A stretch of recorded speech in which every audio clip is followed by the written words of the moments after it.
দেখো বন্ধুরা, কালকে তো সন্ধ্যার দিকে বাজার গেছিলাম, তো বাজার থেকে কাপগুলো কিনে নিয়ে এসেছি মল থেকে। তো আমার বিভিন্ন রকমের কাপ কিনতে বেশ ভালো লাগে, আর চা যেহেতু খেতে ভালোবাসি তাই কাপও কিনতে কিন্তু বেশ ভালো লাগে। তো এখান থেকে দুটো কাপ বার করব। এই দেখো কাপগুলো, এই দেখো পেছনের দিকটা 4 কোণার সাইজের, বেশ সুন্দর লাগলো। তো সাদাই নিয়েছি, অন্যান্য কালার ছিল।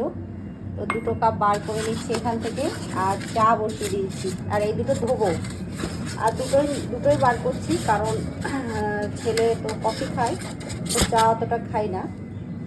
তো এই দুটো পরিষ্কার করবো, এখন দুটো ব্যবহার করবো। চা হচ্ছে, এই দেখো এইদিকে চা আমি বসিয়ে দিয়েছি। চলো চাটা ছেঁকে নিই, তারপরে আসছি। চাটা করছে, দেখতে ভালো আছে। তো দেখো চাটা আমি ঢেলে দিচ্ছি।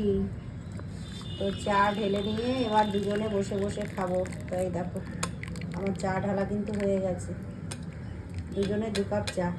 দেখো চা আবার কিন্তু হয়ে গেছে, দুজনে 2 কাপ চা। তো চলো দুজনে বসে এবার খাবো। চা নিয়ে চলে এসেছি। তো ওইদিকে বরমশাই খাবে, আর এদিকে আমি খাবো। তো এই দেখো এটা আমার কাপ। তো এই দেখো চা, নতুন কাপে চা। চা খেতে কিন্তু খুব ভালোবাসি, আর চা খেতে যেহেতু ভালোবাসি তাই নতুন নতুন কাপ কিনতেও ভালোবাসি। তো এই কাপগুলো নিয়ে এসেছি। সকালে জলখাবার খাওয়া হয়ে গেল, আলু ভেজেছিলাম, আলু ভাজা, মুড়ি, শসা, কলা, মিষ্টি এসব দিয়ে মুড়ি খাওয়া হলো। এবার এই যে চা নিয়ে বসেছি, চা খেয়ে রান্নায় লেগে পড়বো। তো চলো এখন টাটা। চাটা একটু দুজনে গল্প করতে করতে এনজয় করে খাই।